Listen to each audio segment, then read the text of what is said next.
If you've always wanted to learn how to make delicious Punjabi Saag, then stick with me. I'm going to show you how to make it from start to finish. This is a fabulous Indian winter green curry that's popular throughout the northern regions of India and in parts of Pakistan. It pairs beautifully with cornmeal roti, also known as Makki di roti. This is also an entirely gluten-free and vegetarian meal. You can also make it suitable for vegans by replacing the butter with your favourite vegan butter.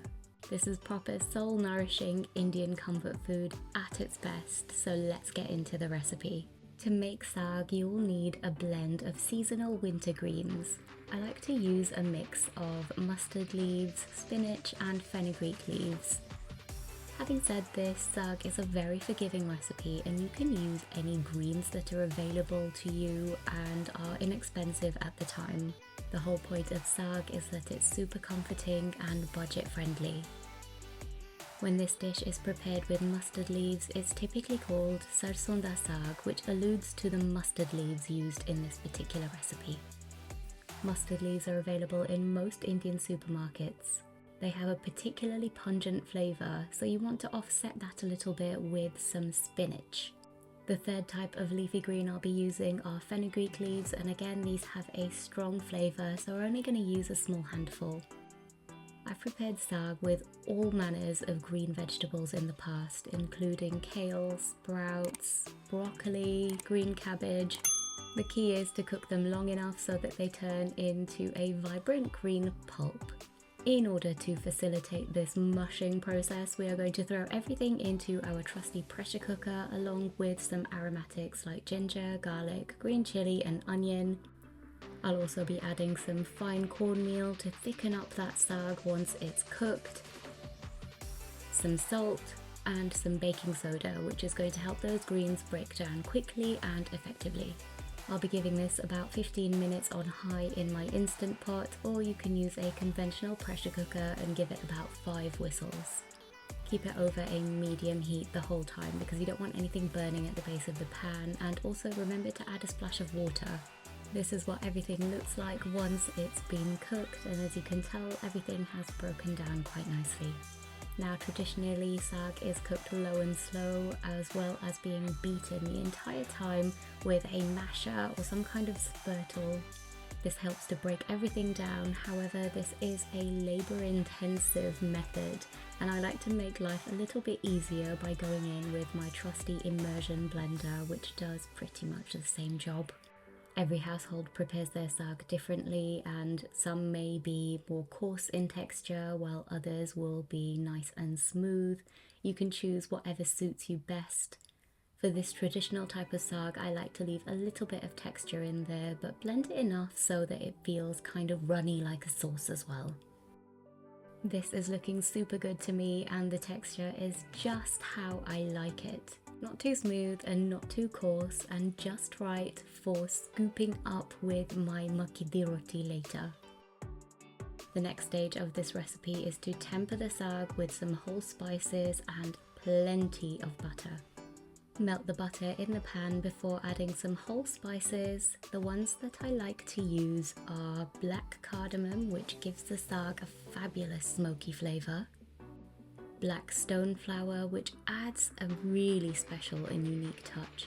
It's fragrant and so heady. I like to pop a dried Kashmiri chilli in there, but that is optional. And then once these spices are in, we're immediately going to add in lots of finely sliced onions. These are going to cook down until they're practically a caramelised pulp, and this is what adds loads of layers of flavour to the saag. Keep this cooking for about 10 minutes until the onions are a deep dark golden brown, and then add in some sliced garlic, ginger and more green chillies. You might be wondering what the point of adding the same ingredients again is to the dish, but let me tell you that the complexity of flavours that you achieve by adding the same simple ingredients at different stages during the cooking process is what takes the saag to the next level. Keep these cooking for a few minutes before adding in some tomato, turmeric and garam masala. You can use homemade or shop-bought garam masala. Now this just needs 1 more minute of your patience, and keep it moving all the time so that those spices don't burn before adding in that vibrant, luscious green saag. Delicious. Mix everything together and bring it to a gentle bubble, and be careful because saag can be volcanic when it spits, so you might want to cover it with a lid. And as you can see from the texture of this saag, that the cornmeal has done its job in thickening it up beautifully. This really is the most fabulous, budget-friendly winter comfort meal, and best of all, it's a total classic. Hearty, wholesome and nourishing. The best style of home-cooked food.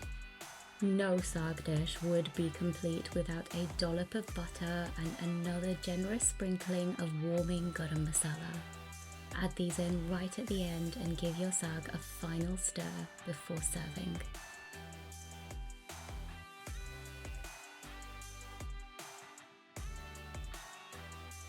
As I mentioned before, I'm going to be serving these with my fabulous Makki di Roti. These are cornmeal flatbreads that are griddle cooked on both sides and then served with lots and lots of butter.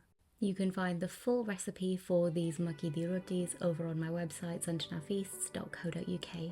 The dough is a simple blend of fine cornmeal, warm water, salt and some oil. I make them the traditional way, entirely by hand, and you can taste the love in them. They do take a little bit of practice, but they're so worth it. So my top tips for making the most wonderful saag is to first mix and match your greens, because this is how you create depth of flavour.